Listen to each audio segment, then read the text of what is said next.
សួស្តីអ្នកទាំងអស់គ្នាសូមស្វាគមន៍មកកាន់វីដេអូការសិក្សាអត្ថបទអក្សរសិល្ប៍រឿងទេមីជាដកមុននឹងចូលទៅកាន់វីដេអូបន្តទៀតសូមអ្នកទាំងអស់គ្នាជួយចុច like subscribe ដើម្បីទទួលបានវីដេអូថ្មីៗបន្តទៀតចំណុច1ការបង្ហាញអត្ថបទចំណងជើងរឿងព្រះទេមីជាដកគឺជារឿងទី1នៅក្នុងទួលជាដកប្រភពរឿងគម្ពីរនេះមានប្រភពដើមនៅកោះសិរីលង្កាដែលសរសេរជាសីហលភាសាលុះមកដល់អំឡុងពេលប្រហែល500ឆ្នាំក្រោយពីព្រះពុទ្ធចូលបរិនិព្វានទើបមានពុទ្ធឃោសនាចារ្យមួយអង្គជាមហាថេរនៅឥណ្ឌាបាននិមន្តទៅកោះលង្កាហើយប្រែព្រះត្រៃបិដកពីសីហលភាសាមកជាមគ្គធភាសាតតែចប់ក្រោយមកគម្ពីរនេះត្រូវនាំចូលមកក្នុងប្រទេសខ្មែរតាមរយៈការផ្សព្វផ្សាយលទ្ធិពុទ្ធសាសនាគម្ពីរទុជាដកប្រភពដើមជាភាសាបាលីមាននៅក្នុងគម្ពីរឧទកនិកាយជាដកមហានិបាតផ្នែកសុតន្តបិដកនៃគម្ពីរព្រះត្រៃបិដកក្នុងគ្រិស្តសករាជ1949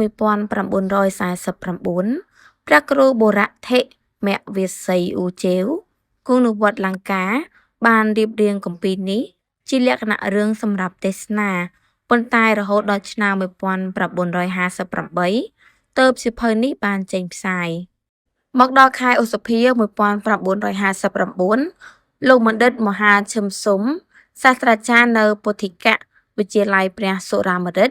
បានប្រែបង្រួញចាកភាសាបាលីរៀបរៀងជាសៀវភៅបោះពុម្ពផ្សាយជាលើកទី1ក្នុងឆ្នាំ1962សៀវភៅក្រោយនេះបានទទួលស្គាល់ជាផ្នែកសៀវភៅសិក្សាមជ្ឈុំភូមិតាមប្រកាសរបស់ក្រសួងអប់រំជាតិលេខ1992ចុះថ្ងៃទី13មិថុនា1962មកដល់ឆ្នាំ1964លោកឈឹមស៊ុំក៏បាននិពន្ធសៀវភៅមួយទៀតមានចំណងជើងថាអដ្ឋនិទស្សន៍ដែលបញ្ចូលទៅលើសេចក្តីនៃពាក្យនៅក្នុងការសិក្សាជាដកនៅឆ្នាំ1965ក៏មានការបោះពុម្ពផ្សាយរឿងទស្សជាដកសង្ខេបនេះមួយទៀតចេញពីរំពុម្ពសឹងហេងដែលចម្លងផ្ទៀងផ្ទាត់តាមច្បាប់សាស្ត្រាស្លឹករឹតដោយលោកស្ដៅធូតាមការពិនិត្យនិងនិវេសរបស់លោកលីធៀមតេងគណៈកម្មការស្រាវជ្រាវអក្សរសាស្ត្រខ្មែរសៀវភៅនេះមានលក្ខណៈសង្ខេបខ្លីជាងរបស់ព្រះគ្រូអ៊ូជេវនិងមហាឈឹមស៊ុំទៅទៀតសម្រាប់ឲ្យអ្នកអានអាចអានចប់ក្នុងរយៈពេលខ្លីងាយចងចាំសាច់រឿងនៅក្នុងឆ្នាំ1965ដដែលនេះលោកអោមណាគ្រីបានយករឿងទស្សជាដកនេះមកធ្វើអត្ថាធិប្បាយបង្កើតបញ្ហាចោទនិងដោះស្រាយជារបៀបអត្ថបទតែងសេចក្តីដើម្បីឲ្យអ្នកដែលមានចំណង់ចំណូលចិត្តចង់ចេះដឹងក្នុងរឿងទស្សជាដកនេះបានយល់កាន់តែច្បាស់នៅអត្ថកំបាំងនិងគោលគំនិតឧត្តមគតិក្នុងរឿងនីមួយៗបានច្បាស់លាស់សៀវភៅនោះមានចំណងជើងថាអត្ថាធិប្បាយទស្សជាដកចុះការបរិច្ឆេទថ្ងៃទី29សីហាឆ្នាំ1965ប្រភេទរឿងទេមីជាដកស្ថិតនៅក្នុងប្រភេទអក្សរសិល្ប៍បុរាណនិយាយអំពីការកសាងនេតកម្មបារមីសរសេរជាភាសាខ្មែរដែលបានបកប្រែចេញពីភាសាបាលីដកស្រង់ចេញពីគម្ពីរព្រះត្រៃបិដកពីអ្នករៀបរៀងលោកសាស្ត្រាចារ្យឈឹមស៊ុំកើតនៅក្នុងឆ្នាំ1905ពុទ្ធសករាជ2450នៅឃុំបសេតស្រុកកងពិសីខេត្តកំពង់ស្ពឺលោកបានសាងភ្នួសបួសជាសាមណេរក្នុងអាយុ12ឆ្នាំពុទ្ធសករាជ2462បានសិក្សាក្នុងសំណាក់លោកគ្រូអាចារ្យកននៅឃុំវាលស្រុកកងពិសីខេត្តកំពង់ស្ពឺជាអ្នកប្រាជ្ញដ៏ឆ្នើមក្នុងសម័យនោះលុះដល់លោកមានអាយុ20ឆ្នាំបានចូលរៀនមូលកច្ឆាយនវេយ្យាករណ៍និងសម្ព័ន្ធក្នុងសំណាក់ព្រះតេជគុណព្រះវិភតញាណសោមលុចមហាបួនប្រយោគវត្តលង្កាក្រុងភ្នំពេញអាយុ21ឆ្នាំទើបឧបសម្បទាជាភិក្ខុភាវាជាសិស្សសាលាបាលីជាន់ខ្ពស់ហើយទទួលបានការសិក្សាផ្ទាល់ពីសម្ដេចព្រះមហាសុមេធាធិបតីចោទញាណជួនណាតដែលជាព្រះសង្ឃរាជគណៈមហានិកាយក្នុងឆ្នាំដដែលនេះ លោកបានប្រឡងជាប់សាលាបាលីជាន់ខ្ពស់ហើយបានធ្វើជាគ្រូឧទ្ទេសសាចារ្យបង្រៀនបាលីនៅវត្តលង្កាកុសុមារាមក្រុងភ្នំពេញដែលមានសិស្សច្រើនបំផុតជាងវត្តណាទាំងអស់ក្នុងប្រជាណាចក្រកម្ពុជានាសម័យនោះអស់រយៈពេល5ឆ្នាំលោកបានបង្រៀនវិជ្ជាខ្មែរដល់សិស្សខ្មែរមកពីវៀតណាមខាងត្បូងនិងសិស្សឡាវមកពីប្រទេសឡាវនិងកូនចៅពួកទាហានក្រោយមកសាស្ត្រាចារ្យឈឹមស៊ុំបានលាចាកសិក្ខាបទមកជាគ្រហស្ថមានភរិយាឈ្មោះមុតសៀកនិងមានកូនប្រុសម្នាក់ឈ្មោះឈឹមសុមេតបម្រើការនៅវិទ្យុសហរដ្ឋអាមេរិកបច្ចុប្បន្ននេះលោកបណ្ឌិតមហាឈឹមស៊ុំបានទទួលអនិច្ចកម្មប្រហែលជាក្នុងឆ្នាំ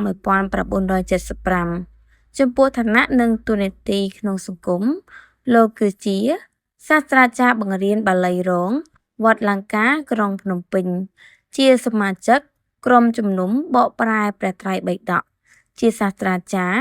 នៃពុទ្ធិកវិទ្យាល័យព្រះបាទសុរាម្រិតភ្នំពេញជាសមាជិកក្រុមអភិបាលនៃសមាជិកអ្នកនិពន្ធខ្មែរចំពោះស្នាដៃរបស់លោករាប់ទាំងទស្សជាដកនេះផងលោកបានបន្សល់ស្នាដៃចំនួន30ចំណងជើងទៀតមានដូចជាវេយ្យាករណ៍បាលីពុទ្ធប្រវត្តិកថាអត្ថាធិប្បាយគាថាធម្មបទភាគ1 2 3និងភាគ4បន្ថែមពីលើនេះលោកបណ្ឌិតមហាឈឹមស៊ុំក៏មានស្នាដៃតែងក្នុងទស្សនាវដ្តីកម្ពុជាសូរិយានិងទស្សនាវដ្តីពន្លើពុទ្ធចមិត្តសាលាបាលីពុទ្ធិកសិក្សាជាដើមទៀតផង3ការកំណត់រៀបរៀងរឿងដែលយើងយកមកសិក្សានេះស្ថិតនៅក្នុងសង្ខេបទស្សជាដករបស់បណ្ឌិតមហាឈឹមស៊ុំសាស្ត្រាចារ្យនៅពុទ្ធិកវិទ្យាល័យព្រះបាទសុរាម្រិតនៅភ្នំពេញ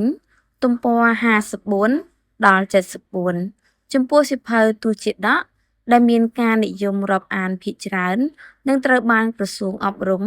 ដកស្រង់យកមកសិក្សាក្នុងកម្មវិធីសិក្សានៅថ្នាក់ចំណេះទូទៅនោះគឺសៀវភៅសង្ខេបទស្សជាដករបស់បណ្ឌិតមហាឈឹមស៊ុំសៀវភៅនេះយើងឃើញមានការបោះពុម្ពផ្សាយចំនួន6លើកគឺបោះពុម្ពលើកទី1ពុទ្ធសករាជ2505គ្រិស្តសករាជ1963នៅក្នុងរោងពុម្ពតារាបោះពុម្ពលើកទី2ពុទ្ធសករាជ2507គ្រិស្តសករាជ1965រោងពុម្ពសំរងវ៉ាន់បោះពុម្ពលើកទី3ពុទ្ធសករាជ2508គ្រិស្តសករាជ1966រោងពុម្ពអុកម៉ៃកូបោះពុម្ពលើកទី4ពុទ្ធសករាជ2510គ្រិស្តសករាជ1968រោងពុម្ពអុកម៉ៃកូបោះពុម្ពលើកទី5ពុទ្ធសករាជ2513គ្រិស្តសករាជ1969រោងពុម្ពតារារស្មីបោះពុម្ពលើកទី6ពុទ្ធសករាជ2514គ្រិស្តសករាជ1971នៅរោងពុម្ពតារារស្មី4សង្គមបរិយាកាសការប្រវត្តិសម័យកាលតាក់តែងរឿងដើមកើតឡើងក្នុងបរិយាកាសនៃសម័យពុទ្ធកាលក្រោយពេលដែលព្រះពុទ្ធអង្គបានត្រាស់ដឹងក្នុងបរិយាកាសសង្គមឥណ្ឌាសម័យដែលព្រហ្មញ្ញសាសនាកំពុងមានអធិភាពនិងមានការរីកចម្រើនក្នុងដំណាក់កាលដំបូងដែលព្រះពុទ្ធសាសនាពុំទាន់មានការរីកចម្រើនប៉ុន្មានទេលុះក្រោយមកក្នុងរជ្ជកាលព្រះបាទកននីសកៈប្រមាណក្នុងសតវត្សទី1ក្នុងគ្រិស្តសករាជពុទ្ធសាសនាបែងចែកជាពីរនិកាយគឺនិកាយហិនយានក្នុងរជ្ជកាលព្រះបាទអសោកពុទ្ធសាសនាត្រូវបានផ្សព្វផ្សាយពាសពេញទាំងក្នុងប្រទេសឥណ្ឌានិងទាំងក្រៅប្រទេសចំពោះក្នុងប្រទេសកម្ពុជាយើងវិញពុំឃើញមានសេសសល់ឯកសារចាស់ៗពីសម័យបុរាណមកទេក្រោយការចូលមកដល់លទ្ធិពុទ្ធសាសនាបន្តិចឬក្នុងដំណាក់កាលប្រហាក់ប្រហែលគ្នាលទ្ធិព្រាហ្មណ៍សាសនាក៏ចូលមកដល់ដែរប៉ុន្តែក្រោយសម័យអង្គរគឺសម័យលង្វែកនិងសម័យឧដុង្គយើងឃើញនៅមានឯកសារសេសសល់សរសេរជាសាស្ត្រាស្លឹករឹតខ្លះបើតាមសិលាចារឹកពោកាញ់នៅវៀតណាមខាងត្បូងទំនងជាពុទ្ធសាសនាចូលមកប្រតិស្ថានក្នុងប្រទេសខ្មែរនៅសតវត្សទី2នៃគ្រិស្តសករាជ ក្នុងរាជការព្រះបាទស្រីមេរៈឬវ៉ាន់ជេម៉ាន់សង្គមបរិយាកាសនៅសម័យនោះបានឆ្លងកាត់នៅចម្បាំងរវាងគ្នាឯងយ៉ាងច្រើនសង្គ្រាមជាមួយបរទេសឬសង្គ្រាមបរទេសនិងបរទេសនៅក្នុងប្រទេសកម្ពុជាក៏មានក្នុងរយៈពេលដ៏ជូរចត់នេះប្រជាជនខ្មែរមានពុទ្ធសាសនានេះជាទីពឹងជាទីគោរពបូជានិងបានជាកម្លាំងមួយយ៉ាងសំខាន់ក្នុងការអប់រំផ្លូវចិត្តខ្មែរឲ្យដឹងអំពើល្អអាក្រក់និងអំពើបុណ្យបាបឲ្យចេះសាមគ្គីគ្នាឲ្យចេះការពារវប្បធម៌ទំនៀមទម្លាប់ប្រពៃណីឲ្យគង់វង្សរហូតមកដល់សប្តាហ៍ថ្ងៃព្រឹត្តិការណ៍សំខាន់ព្រឹត្តិការណ៍ផ្សេងតាក់ទងសម័យអាណានិគមបារាំង1863ដល់1953នៅថ្ងៃទី11សីហា1863បារាំងបានតាំងអាណាព្យាបាលភាពរបស់ខ្លួនមកលើខ្មែរដែលបានចុះហត្ថលេខារវាងទេសាភិបាលបារាំងលោក De la Grandier និងព្រះបាទនរោត្តមលើសន្ធិសញ្ញាមិត្តភាពការពារនិងពាណិជ្ជកម្មជាមួយគ្នានៅថ្ងៃ17មិថុនា1884បារាំងបានយកកប៉ាល់ចម្បាំងទៅឡោមព័ទ្ធវាំងហើយបានបង្ខំឲ្យព្រះបាទនរោត្តមជាប់ប្រព័ន្ធលេខាលើអនុសញ្ញាដ៏ហួតអំណាចទាំងឡាយរបស់ព្រះអង្គប្រព័ន្ធរដ្ឋបាលហិរញ្ញវត្ថុតុលាការពាណិជ្ជកម្មត្រូវកែតម្រង់ចំណាយក្រសួងគយពន្ធដារសាធារណការនិងក្រសួងអាទិត្យដែលមានប្រើវិស្វករត្រូវបារាំងកាន់កាប់ដោយផ្ទាល់នៅថ្ងៃ24មេសា1904ព្រះបាទនរោត្តមសោយទីវង្គតនៅវេលាម៉ោង3:20នាទីនាថ្ងៃខែឆ្នាំដដែលគណៈរដ្ឋមន្ត្រីមន្ត្រីជាន់ខ្ពស់បុព្វជិតនិងក្រហមនិង Resident Superior បានសម្រេចជ្រើសរើសព្រះបាទស៊ីសុវត្ថិឲ្យឡើងសោយរាជ្យព្រះអង្គបានកែប្រែស្ថាប័នរដ្ឋបាលនានាឲ្យទំនើបឡើងកសាងគមនាគមន៍ជាច្រើនព្រមទាំងសមិទ្ធផលផ្សេងទៀតឆ្នាំ1916ព្រះបាទស៊ីសុវត្ថិអនុញ្ញាតឲ្យបារាំងកេណ្ឌរាជខ្មែរធ្វើទាហានយកទៅច្បាំងនៅប្រទេសបារាំងក្នុងសង្គ្រាមលោកលើកទី1 1914ដល់1918ដើម្បីជាការដឹងគុណចំពោះរដ្ឋការបារាំងនៅថ្ងៃ18មេសា1925នៅឃុំក្រាំងលាវខេត្តកំពង់ឆ្នាំងដោយអត់ទ្រាំនឹងការជិះជាន់ពីបារាំងពុំបានក៏បះបោរឡើងរហូតដល់សម្លាប់រេស៊ីដង់បារាំងឈ្មោះបាដេសព្រឹត្តិការណ៍តាក់ទងអក្សរសាស្ត្រសម័យអាណានិគមបារាំងវត្តមាននៃភាសាបាលីលេចរូបរាងឡើងតាមរយៈព្រះពុទ្ធសាសនាវត្តអារាមនិងព្រះសង្ឃនៅរជ្ជកាលព្រះបាទអង្គឌួងព្រះអង្គបានគាំទ្រនិងយកប្រតិទុកដាក់លើវិស័យអក្សរសាស្ត្រជាតិជាខ្លាំងដោយព្រះអង្គទ្រង់បានបង្កើតសាលាតាមវត្តជាច្រើនលើកទឹកចិត្តពួកអ្នកប្រាជ្ញបណ្ឌិតកវីដោយទ្រទ្រង់ជាលុយកាក់និងមធ្យោបាយផ្សេងដល់ជនណាដែលស្វែងរកចំណេះវិជ្ជាចំពោះសាសនានិងអក្សរសាស្ត្រវិញព្រះអង្គបានបរិច្ចាគព្រះរាជទ្រព្យដល់ព្រះសង្ឃសម្រាប់កសាងវត្តអារាមនិងចំណាយផ្សេង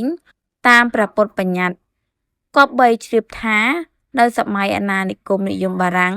វិស័យអក្សរសាស្ត្រជាតិត្រូវបានធ្លាក់ចុះយ៉ាងខ្លាំងបារាំងបានបញ្ចូលវប្បធម៌ពុករលួយវប្បធម៌អាណានិគមមិនមែនវប្បធម៌របស់ប្រជាជនបារាំងទេមកក្នុងប្រទេសខ្មែរ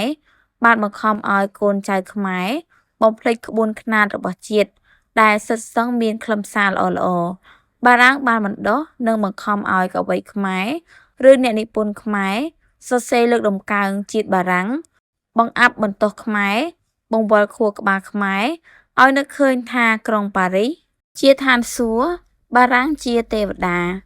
នៅឆ្នាំ1904គេបង្កើតសាលាអប់រំសម្រាប់មធ្យមសិក្សាគឺអនុវិទ្យាល័យព្រះស៊ីសុវត្ថិនៅភ្នំពេញនៅឆ្នាំ1907បង្កើតគណៈកម្មការ2សម្រាប់ចងក្រងរាជពង្សាវតារខ្មែរគឺគណៈកម្មការទី1មានលោកអុកញ៉ាវាំងជួនជាប្រធានគណៈកម្មការទី2មានលោកអុកញ៉ាវង្សាអក្ខររាជឌុចជាប្រធាននៅថ្ងៃទី4កញ្ញា1915ព្រះបាទស៊ីសុវត្ថិទ្រង់បង្កើតគណៈកម្មការមួយដើម្បីរៀបចំវចនានុក្រមខ្មែរជាលើកដំបូង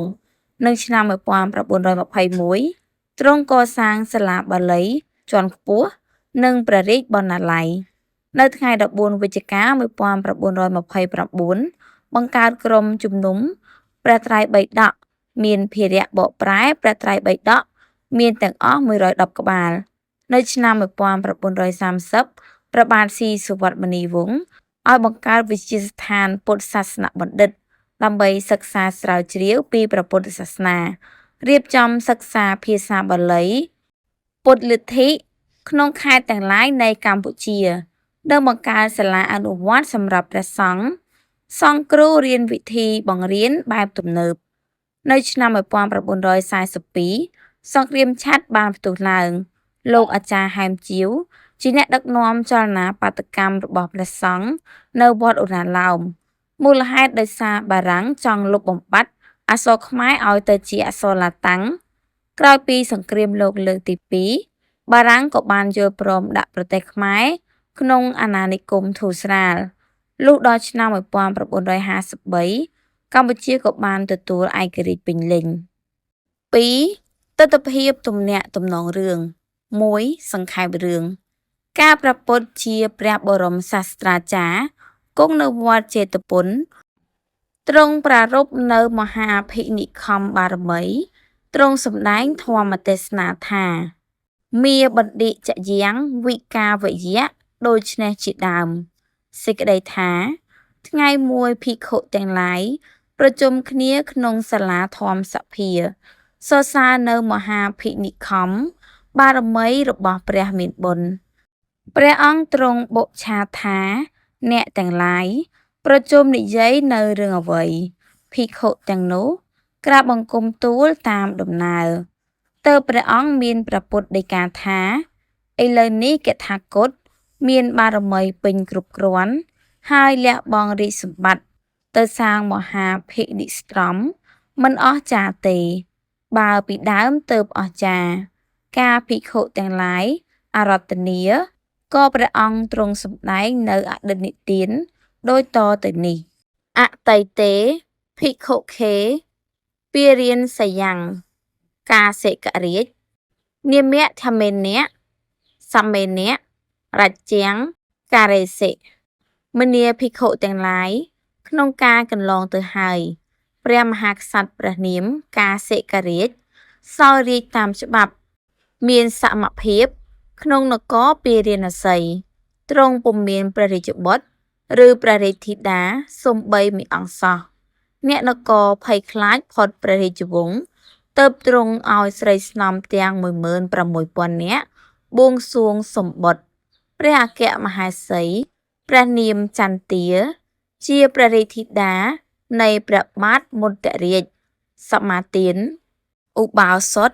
ហើយធ្វើសច្ចកិរិយាប្រាថ្នាបុត្រដោយអំណាចតេជះសិលឧបោសថទើបព្រះឥន្ទ្រាធិរាជ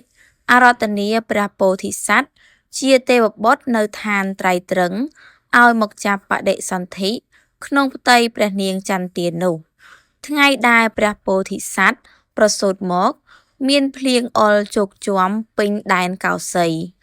ហាក់ដូចជាធ្វើហរតីនៃមហាជនក្នុងប្រទេសឲ្យទទឹកគ្រប់គ្នាព្រោះហេតុនេះទើបព្រះរាជាទ្រង់ព្រះរាជទានព្រះនាមព្រះរាជបុត្រនោះថាទេមីកុមារការព្រះពោធិសត្វ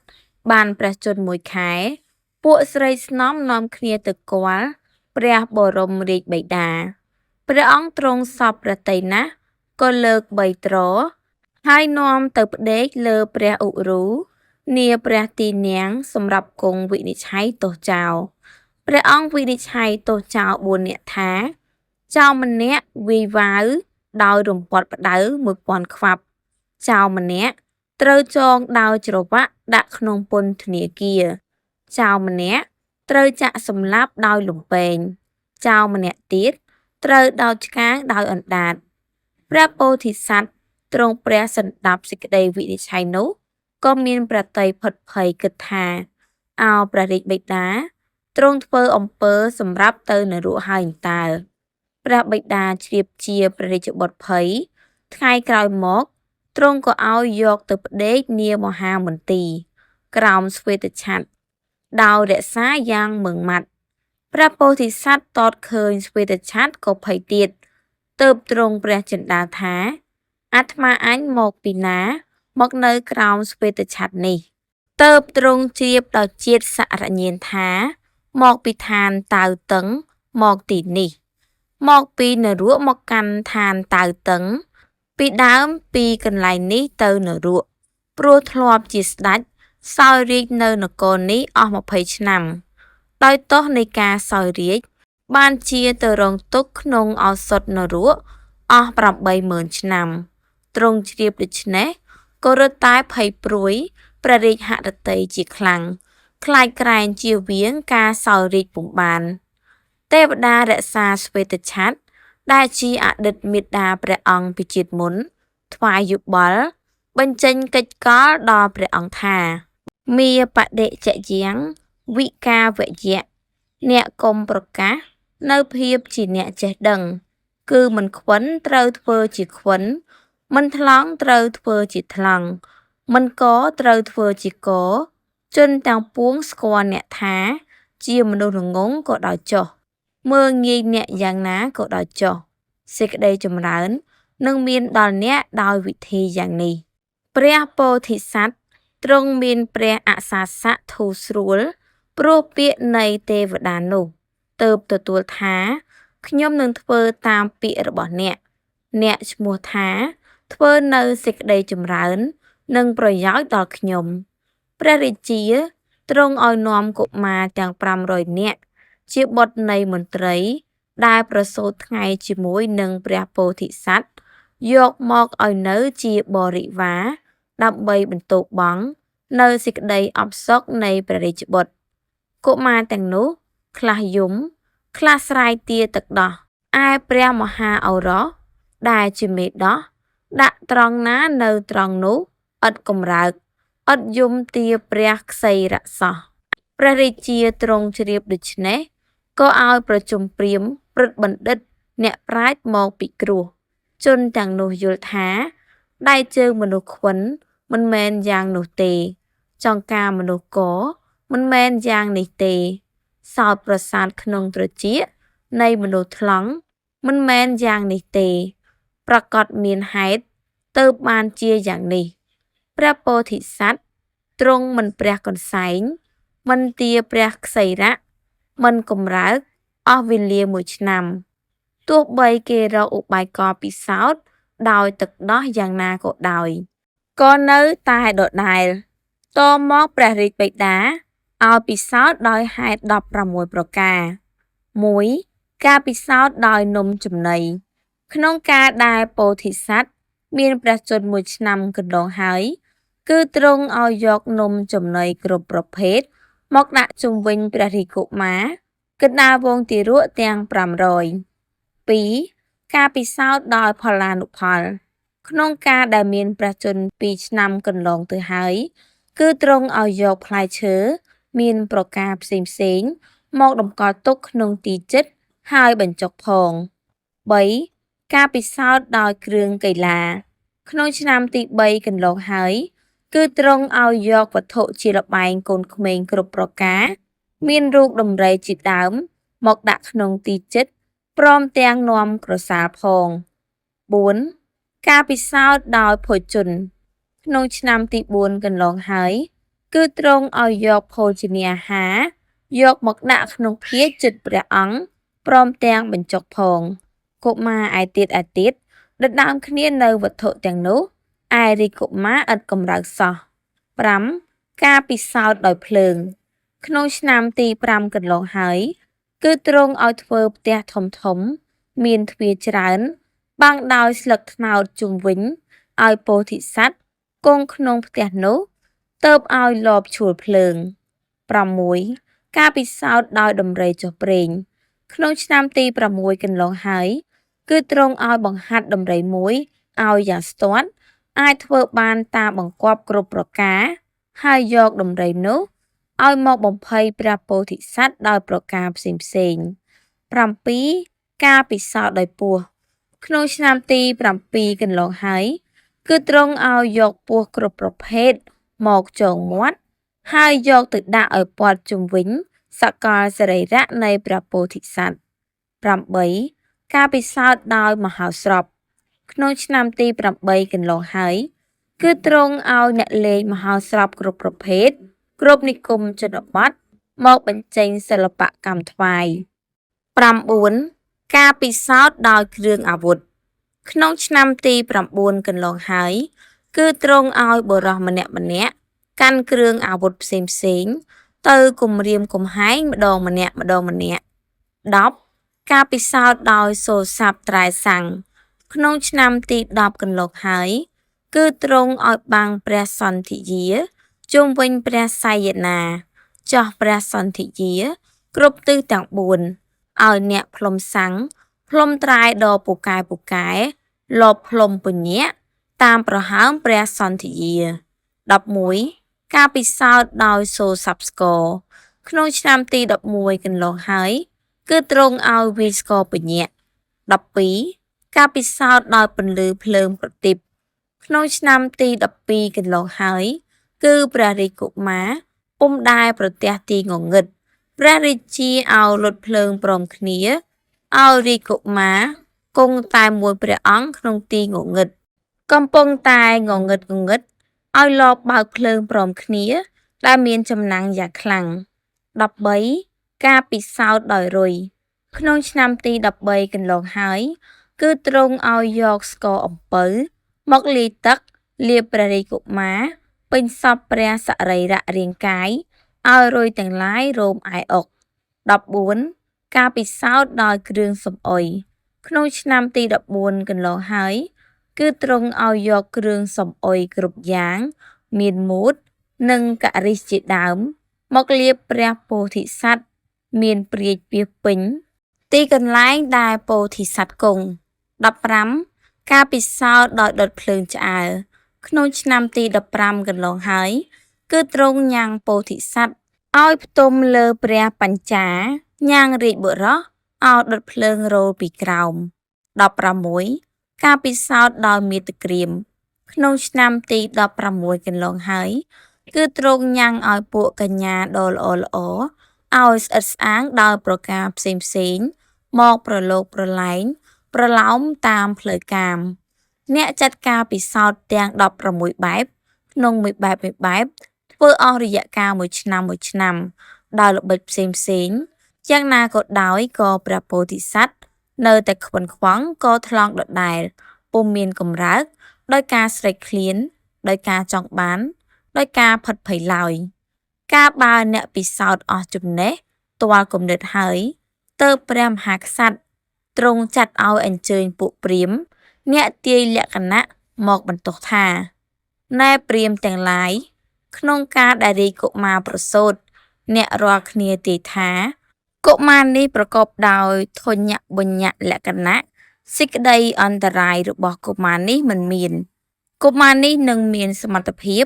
អាចគ្រប់គ្រងមហាទ្វីបទាំង 4 មានទ្វីបតូច 2000 ជាបរិវារបានផងឥឡូវនេះឃើញថាទំនាយនៃអ្នករាល់គ្នានេះផ្ដាស់តែម្ដងព្រាហ្មណ៍ទាំងឡាយគុនគូមើលទៀតក៏ឃើញទំនាយនៅដដែលប៉ុន្តែព្រោះមានសេចក្តីអន់ចិត្តក៏បែរជាកែថាសូមទ្រង់ព្រះមេត្តាប្រោសគ្មានអ្វីដែលទូលព្រះបង្គំគ្រប់គ្នា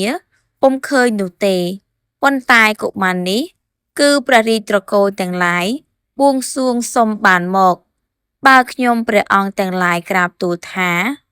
កុមារកលកិណីដូច្នេះសមជាព្រះអង្គនឹងមានរាជហឫទ័យទោមនស្សហេតុដូច្នេះបានជាពុំក្រាបបង្គំទូលតាមត្រង់ព្រះរាជាទ្រង់ពុឆាថាឥឡូវនេះយើងគួរធ្វើដូចម្ដេចព្រាហ្មណ៍ក្រាបបង្គំទូលថាការបើព្រះរាជកុមារគង់នៅក្នុងដំណាក់នេះនឹងមានសេចក្តីអន្តរាយ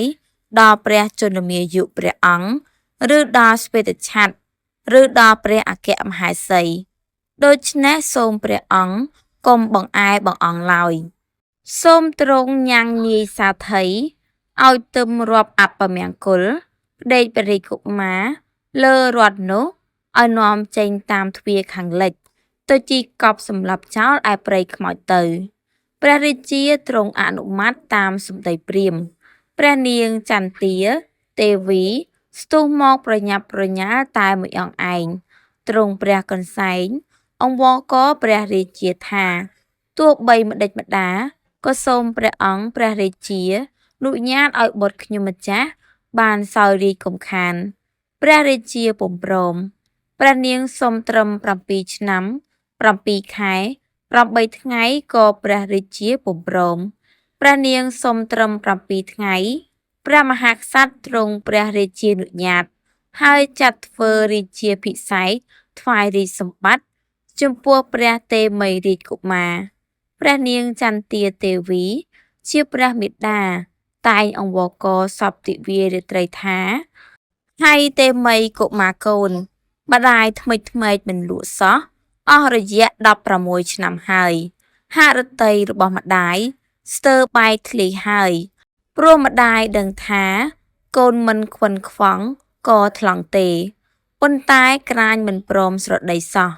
ហើយកូនប្រុសបាជារាជបុត្រតែមួយកុំឲ្យម្ដាយព្រួយដល់ណាទៀតនិយាយជាមួយម្ដាយមួយម៉ាត់មកណាកូនទោះបីមេដាអង្វរករអស់វេលា7យប់7ថ្ងៃក៏ព្រះពោធិសត្វពុំស្រដីលុះដល់ថ្ងៃគម្រប់8ថ្ងៃព្រះនរោបតីកាសិករាជត្រាស់ព្រះរាជបញ្ជាឲ្យសុនន្ទសាធិទឹមរត់នាំព្រះពោធិសត្វទៅកប់សម្លាប់ចោលសុនន្ទសាធិទទួលធ្វើតាមព្រះរាជបញ្ជាប៉ុន្តែដោយអានុភាពព្រះរាជកុមារក៏ទេវតាបង្វែងឲ្យទឹមនៅរថមង្គលដោយសេះទាំងឡាយជាមង្គលនាំព្រះពោធិសត្វចេញទៅតាមទ្វារខាងកើតវិញចេញអំពីនគរអស់ផ្លូវចម្ងាយ3យោជន៍ដល់ព្រៃស្នាប់មួយសាធិស្មានជាព្រៃខ្មោចក៏ដោះសេះបញ្ឈររទេះដោះគ្រឿងអំពររបស់មហាក្សត្រវិជ្ជាបង្វិចហើយទាញជាប់កាប់រណ្ដៅរាង4ជ្រុងនៅពេលនោះមហាក្សត្រទ្រង់ព្រះចិន្តាថាការនេះជាការគួរអាត្មាអញព្យាយាមហើយក៏ក្រោកច្របាច់ព្រះហស្ថឆ្វេងដោយព្រះហស្ថស្ដាំច្របាច់ព្រះហស្ថស្ដាំដោយព្រះហស្ថឆ្វេងច្របាច់ព្រះបាទាដោយព្រះហស្ថទាំងពីរហើយចុះចាក់រត់ឈាន2-3ជំហានស្មានបានថាបើទៅមួយថ្ងៃចម្ងាយ1យោជន៍ក៏បានហើយទ្រង់ព្រះចិន្តាទៀតថាបើនាយសាធិ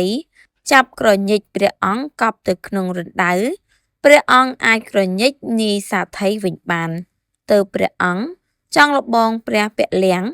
ក៏ចាប់ទីបំផុតរទេះរត់ក្រវីវិលខ្ញាល់ដូចជាគេក្រវីកូនរទេះសម្រាប់កូនក្មេងលេងហើយទ្រង់មានព្រះរាជបំណងចង់បានគ្រឿងប្រដាប់ស្អិតស្អាងព្រះកាយ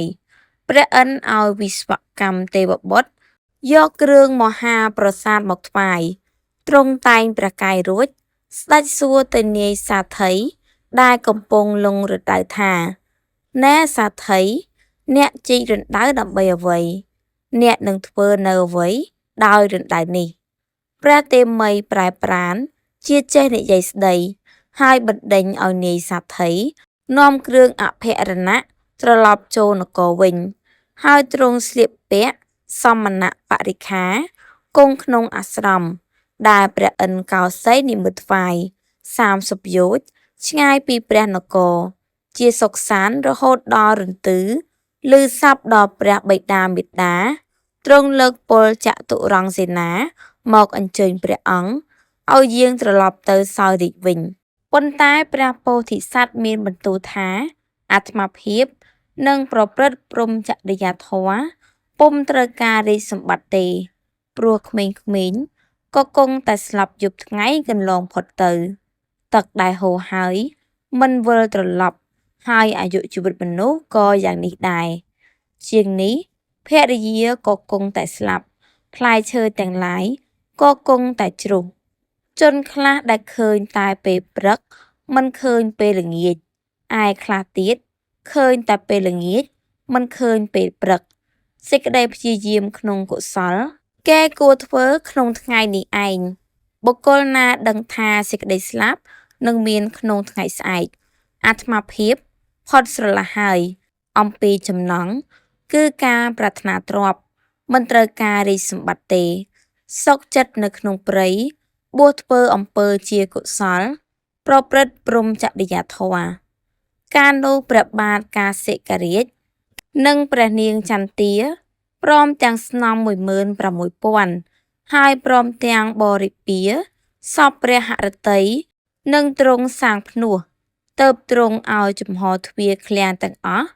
និងទ្វារផ្សារហើយទៅកសាងបុណ្យកុសលនៅពេញអាស្រមនាមឿនពលនិកាយបានសម្រេចមគ្គផលគ្រប់គ្នាលុះស្លាប់ទៅបានកើតជាទេវតានៅឆកមាវចរសួរហើយអ្នកទាំងឡាយដែលបានបួសរៀនគឺជាពុទ្ធបរិស័ទនៃព្រះពោធិសត្វ 2. តួអង្គព្រះតេមិយជាព្រះពោធិសត្វព្រះកាសិករាជព្រះមហាក្សត្រនគរពារាណសីព្រះនាងចន្ទាមហេសីព្រះបាទកាសិករាជនាយសាធីអ្នកបរិជរដ្ឋ 3. កាលអាកាសកាលមុនសម័យពុទ្ធកាលអាកាសនគរពារាណសី 3. ទិដ្ឋភាពទំនាស់ 1. ទីកន្លែងទំនាស់ 2. តួទំនាស់ព្រះតេមិយនិងព្រះបិតាតួអង្គឯកឬតួអង្គសំខាន់ចិត្តគំនិតខ្លួនឯងឬសភាវៈក្នុងខ្លួន 3. បញ្ហាទំនាស់បង្ហាញឲ្យឃើញពីបញ្ហាទំនាស់និងដំណោះស្រាយតាមដំណើររឿងបង្ហាញថា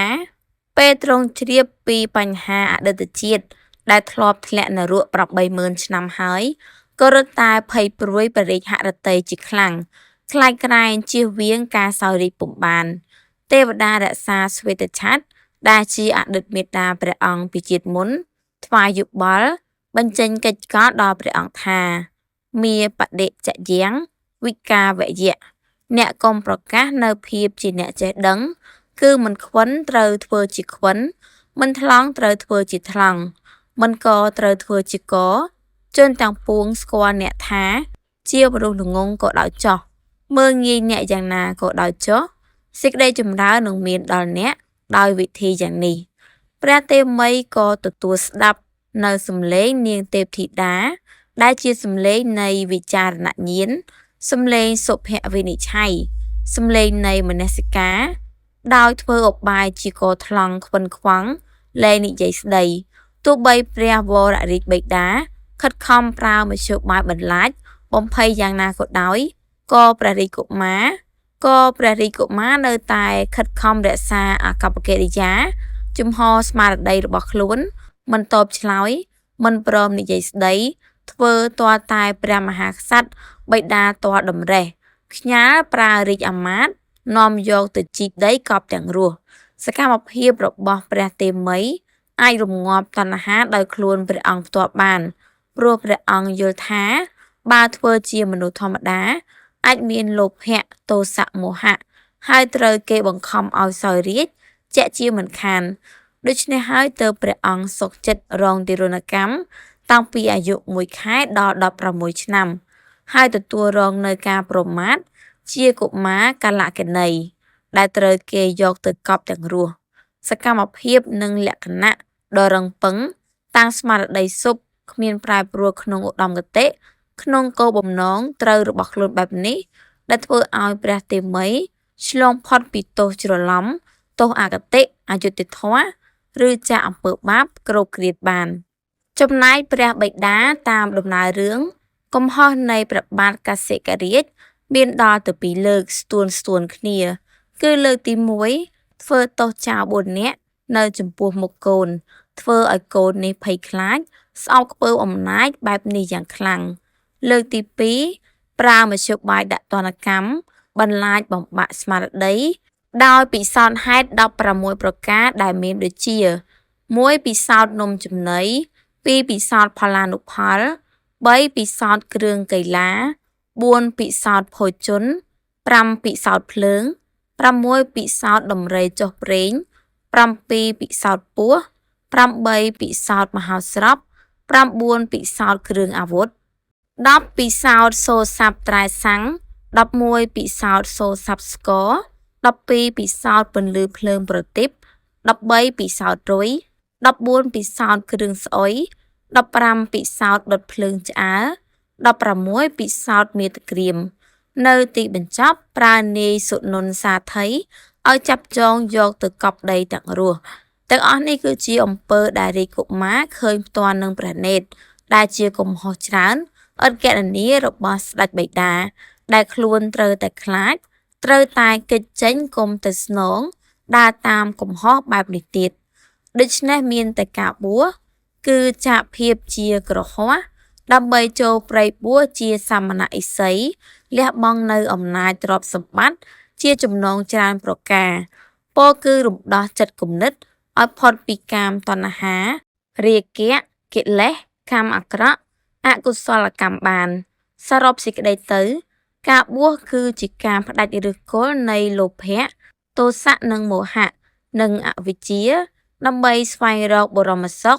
មានមោគសៈការត្រាស់ដឹងនៅសัพញ្ញុតញ្ញាណជាទីអវសានម្យ៉ាងទៀតការបួសនេះគឺដើម្បីសន្សំកុសល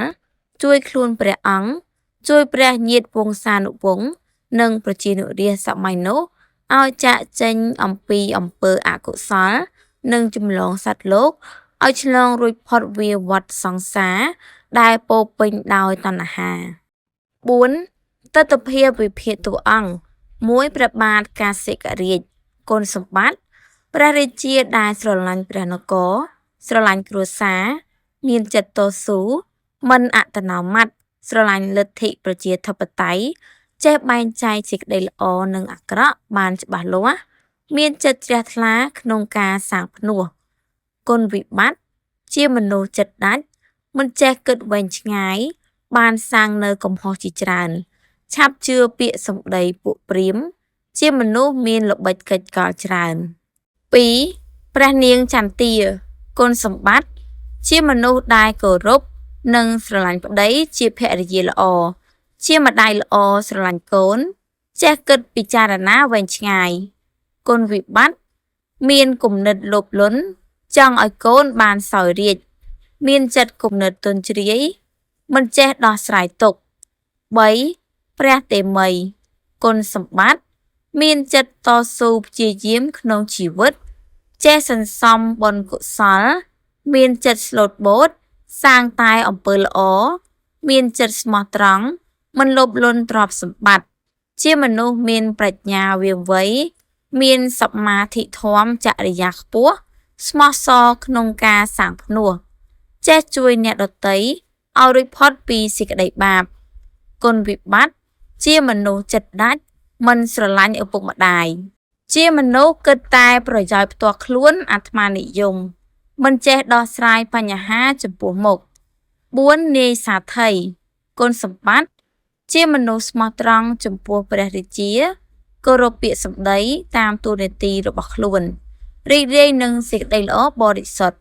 គុណវិបត្តិជាមនុស្សមិនសួរហេតុផលមិនចេះគិតពិចារណាចំពោះអ្វី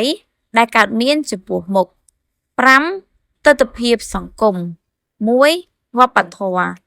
ជំនឿជឿលើវត្ថុស័ក្តិសិទ្ធិជឿលើការបន់ស្រន់និងជឿលើហោរាទស្សទាយព្រះអគ្គមហេសីព្រះនាមចន្ទា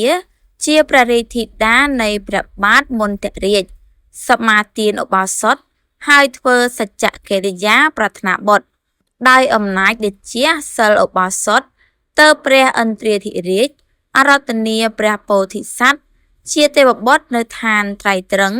ឲ្យមកចាប់បដិសន្ធិក្នុងផ្ទៃព្រះនាងចន្ទានោះប្រពៃណីទំនៀមទម្លាប់កូនប្រុសត្រូវស្នងរាជសម្បត្តិពីព្រះបិតាសាសនាកាន់ព្រះពុទ្ធសាសនាយ៉ាងខ្ជាប់ខ្ជួនសិល្បៈល្បែងក្នុងរឿងឃើញមានការធ្វើពិសោធន៍ដោយគ្រឿងកីឡាគ្រឿងភ្លេងជាដើមក្រៅពីនេះមានសម្ដែងផ្សេងៗជាលក្ខណៈមហោស្រពផងដែរ2សេដ្ឋកិច្ចកសិកម្មប្រជាជនប្រកបរបរកសិកម្មធ្វើស្រែចម្ការផលិតកម្មគ្រឿងអាវុធគ្រឿងកីឡាគ្រឿងភ្លើងសិប្បកម្មចេះផលិតអាវុធគ្រឿងកីឡាគ្រឿងភ្លេងភ្លើងប្រទីបពាណិជ្ជកម្ម មានការជួញដូរនៅក្នុងស្រុកតាមដងទន្លេនិងជួញដូរជាមួយចិន 3. សង្គមគិច្ចស្ថានភាពរស់នៅប្រជាជនរស់នៅក្រោមការគ្រប់គ្រងរបស់ប្រជាប្រទេសមានអសន្តិសុខមានចោរមុខរបរនិងជីវភាពប្រជាជនប្រកបរបរកសិកម្មនិងសិប្បកម្ម 4. នយោបាយក្នុងប្រទេសអ្នកគ្រប់គ្រងរបបគ្រប់គ្រងជាសង្គមដែលមានស្ដេចគ្រប់គ្រងក្រៅប្រទេសទំនាក់ទំនងអន្តរជាតិមិនឃើញមាននិយាយពីទំនាក់ទំនងជាមួយបរទេសឡើយ 6. ទិដ្ឋភាពតែងនិពន្ធឬអត្ថរូប 1. ផ្ដើមរឿងជាការប្រារព្ធប្រភពរឿងការប្រពុតជាបរមសាស្ត្រាចារ្យគង់នៅវត្តចេតុពន្ធទ្រង់ប្រារព្ធនៅមហាភិនិក្ខមបារមីទ្រង់សម្ដែងធម៌ទេសនាថាមាបណ្ឌិចយ៉ាងវិការវយៈដូច្នេះជាដើមសេចក្តីថាថ្ងៃមួយភិក្ខុទាំងឡាយប្រជុំគ្នាក្នុងសាលាធម្មសភាសរសើរនៅមហាភិនិក្ខមបារមីរបស់ព្រះមានបុណ្យព្រះអង្គទ្រង់បុឆាថាអ្នកទាំងឡាយប្រជុំនិយាយនៅរឿងអ្វីភិក្ខុទាំងនោះក្រាបបង្គំទូលតាមដំណើរទៅព្រះអង្គមានព្រះពុទ្ធដីកាថាឥឡូវនេះកថាគតមានបារមីពេញគ្រប់គ្រាន់ហើយលះបង់រាជសម្បត្តិទៅសាងមហាភិនិស្រ្មមិនអស់ចាទេបើពីដើមទៅអស់ចាការភិក្ខុទាំងឡាយអារាធនាក៏ព្រះអង្គទ្រង់សម្ដែងនៅអឌិនទានដោយតទៅនេះ 2. តួរឿងអត្ថបទរឿងចាប់ជាបាលីរួចផ្ដើមដំណើររឿងដោយសង្កត់ធ្ងន់ទៅលើគោលឧត្តមគតិជាប្រធានរឿងណាមួយយ៉ាងច្បាស់ដូចជាក្នុងទេមីជាដកនេះគេសង្កត់ធ្ងន់លើការប្រាថ្នាបួសជាធំអតីតេភិក្ខុខេពីរៀនសយ៉ាងកាសិករាជនាមធមេនៈសព្មេនៈរចាំងការេសិមនាភិក្ខុទាំងឡាយក្នុងការកន្លងទៅហើយ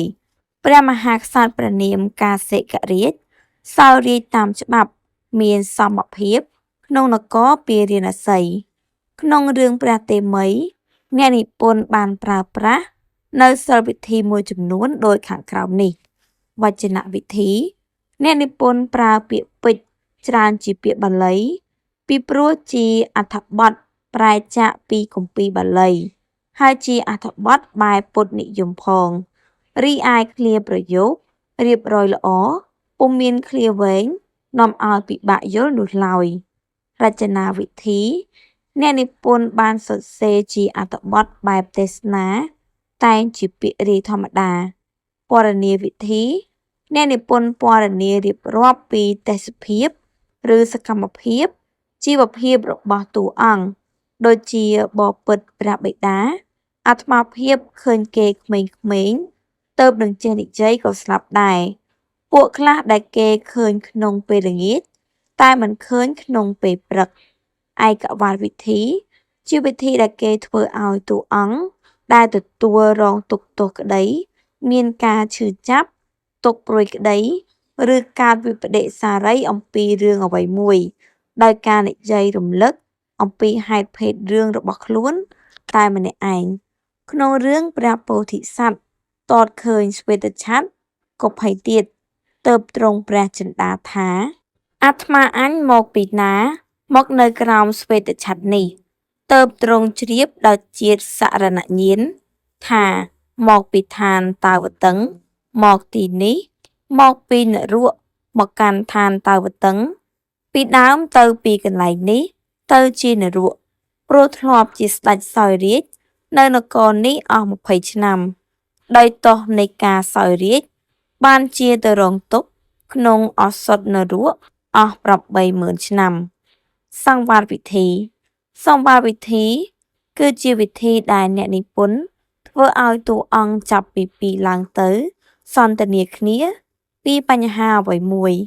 ក្នុងរឿងទេមីអ្នកនិពន្ធបានបង្ហាញពីការសន្ទនារវាងព្រះទេមីនិងនាយសារថីណែសារថី អ្នកជីរណ្ដៅដើម្បីអ្វីអ្នកនឹងធ្វើអ្វីដោយរណ្ដៅនេះវត្តមានវិធីអ្នកនិពន្ធបង្ហាញពីស្ថានភាពរឿងដែលមានលក្ខណៈកាន់តែតឹងតែងឡើងជាលំដាប់គឺការទស្សន៍ទាយរបស់ព្រាហ្មណ៍ជាលើកទី2បានធ្វើឲ្យស្ថានភាពកាន់តែស្មុគស្មាញដោយព្រាហ្មណ៍ទាយថាព្រះរាជបុត្រជាកុមារកលក្ខណីរហូតដល់សម្រេចចិត្តយកព្រះតេមិយទៅសម្លាប់ចោលសន្តិហវិធីជាវិធីដែលអ្នកនិពន្ធធ្វើឲ្យអ្នកអានចង់ដឹងហើយចង់ដឹងទៀតអំពីរឿងអ្វីមួយក្នុងរឿងតេមិយអ្នកនិពន្ធបានបង្ហាញពីតួអង្គព្រះតេមិយបានជួបឧបសគ្គរហូតគឺចេញពីបញ្ហាមួយចូលបញ្ហាមួយទៀតដូចជាការចូលស្ដាប់ការវិនិច្ឆ័យទោសចោល4នាក់បន្ទាប់មករងការពិសោធន៍16ប្រការរហូតយកទៅសម្លាប់ចោលដែលធ្វើឲ្យអ្នកអានចង់ដឹងថាតើតួអង្គព្រះពោធិសត្វនឹងទៅជាយ៉ាងណាបើជួបការលំបាកយ៉ាងដូចនេះ3បញ្ចប់រឿងក្នុងរឿងពុទ្ធនិយមគេបញ្ចប់ដោយការសរជាតិក្នុងរឿងព្រះតេមិយគេបញ្ចប់រឿងដូចនេះថាសម្ដេចព្រះបរមសាស្ត្រាទ្រង់នាំព្រះធម៌ទេសនានេះមកសម្ដែងហើយទ្រង់ប្រជុំជាដកថាទេវតារក្សាស្វេតឆ័ត្រក្នុងគ្រានោះគឺជានាងឧបលវណ្ណាធេរីនាយសារថីគឺសរីបុត្រធរៈព្រះឥន្ទគឺជាព្រះអនុរុទ្ធធរៈព្រះមិតាព្រះបិតាទាំងឡាយគឺព្រះមហារាជត្រកូលបរិស័ទទាំងឡាយគឺជាពុទ្ធបរិស័ទក្នុងគ្រាឥឡូវនេះឯបណ្ឌិតដែលពុទ្ធធ្វើជាកគឺអង្គអញកថាគតជាសម្មាសម្ពុទ្ធនេះឯងហោង7ទិដ្ឋភាពតម្លៃឬអត្ថរស1វិសិទ្ធរសគឺជាតម្លៃវិសេសរកគ្មានក្នុងអំពើតស៊ូតាំងក្នុងស្មារតីលះបង់បដូរផ្ដាច់សុខចិត្តអត់ធ្មត់ពុំតក់ស្លុតពុំខ្លាចស្លាប់របស់ព្រះតេមិយគឺជាអង្គពោធិសត្វនេះឯង2កុសលរសជាតម្លៃតាក់ទងដល់ការអប់រំតាមដំណើររឿងព្រះតេមិយអប់រំនាយសារថីឲ្យធ្វើតែអំពើល្អមិនបៀតបៀនអ្នកដទៃបុគ្គលណាមិនត្រុះមិត្តឬបុគ្គលនោះមិនខឹងរមែងមកកាន់ផ្ទះរបស់ខ្លួនដោយទឹកមុខរីករាយហើយជាអ្នកដែលត្រូវគេទទួលដោយរីករាយក្នុងសាលប្រជុំទាំងជាបុគ្គលឧត្តមរបស់ក្រុមញាតិផង3វីររសជាតម្លៃដែលលេចចេញមកពីសកម្មភាពរបស់តួអង្គវិជ្ជមានតួយ៉ាងតួអង្គព្រះតេមិយដែលមានសកម្មភាពអង់អាចក្លាហានជំនះការពិសោធន៍ទាំង16ប្រការនិងអស់ទានចិត្តមនុស្សទូទៅឲ្យជឿជាក់លើព្រះពុទ្ធសាសនាដោយការសាងភ្នោះព្រះបាទកាសិករាជព្រះនាងចន្ទាទេវីនិងស្រីស្នំ 15,000 នាក់ព្រមទាំងពួករាជបរិពារមានអាមាត្យជាដើមបានសពព្រះតីសាងភ្នោះជាមួយព្រះអង្គដែរ4ទារុណរសអ្នកនិពន្ធបង្ហាញភាពកំសត់របស់ព្រះតេមិយដែលធ្វើបាបខ្លួនឯងដោយការធ្វើខ្លួនជាមនុស្សកថ្លង់ខ្វិនខ្វង់ដើម្បីជៀសផុតពីអំពើបាប5អច្ឆរិយរសនៅក្នុងរឿងបានបង្ហាញពីភាពអច្ឆរិយៈរបស់ព្រះតេមិយដែលព្រះអង្គអាចទទួលរងនៅការពិសោធន៍16ឆ្នាំដែលមនុស្សធម្មតាមិនអាចធ្វើបានម្យ៉ាងទៀតនៅចុងបញ្ចប់ព្រះអង្គអាចគ្រវីរត់វិលខ្ញាល់ហួសពីការស្មាន6សង្គមរសតម្លៃនៃសង្គមក្នុងរឿងព្រះតេមិយគឺជាសង្គមដែលជឿទៅលើបុណ្យបាបការកសាងបុណ្យកុសលការសាងភ្នោះពាក្យទូន្មានរបស់ព្រះតេមិយបានធ្វើឲ្យព្រះរាជាមហេសីស្នំនិងប្រជារាស្ត្រទាំងអស់លះបង់នៅទ្រព្យសម្បត្តិរបស់ខ្លួនទាំងមិនសោកស្ដាយហើយនាំគ្នាទៅសាងព្រះភ្នោះទាំងអស់សន្និដ្ឋានសរុបមករឿងព្រះតេមិយជារឿងទី1ស្ថិតក្នុងទស្សជាដកដែលបំពេញនៅនេតកម្មបារមីគឺការចេញសាងភ្នោះរឿងនេះមានលក្ខណៈពុទ្ធនិយមសុទ្ធសាធពោលគឺជារឿងដែលមានគោលធំស្ថិតនៅលើឧត្តមគតិដែលតាក់ទងទៅនឹងទ្រឹស្ដីពុទ្ធសាសនាព្រះអង្គបានអប់រំមនុស្សឲ្យប្រព្រឹត្តតែអំពើល្អ ជៀសវាងនៅអំពើអាក្រក់ចាកផុតទុក្ខវេទនាផងទាំងពួងសូមអរគុណដែលបានទស្សនាតាំងពីដើមរហូតដល់ចប់កុំភ្លេចជួយចុច like Subscribe ដើម្បីជាការលើកទឹកចិត្តរាល់ការធ្វើវីដេអូបន្តទៀត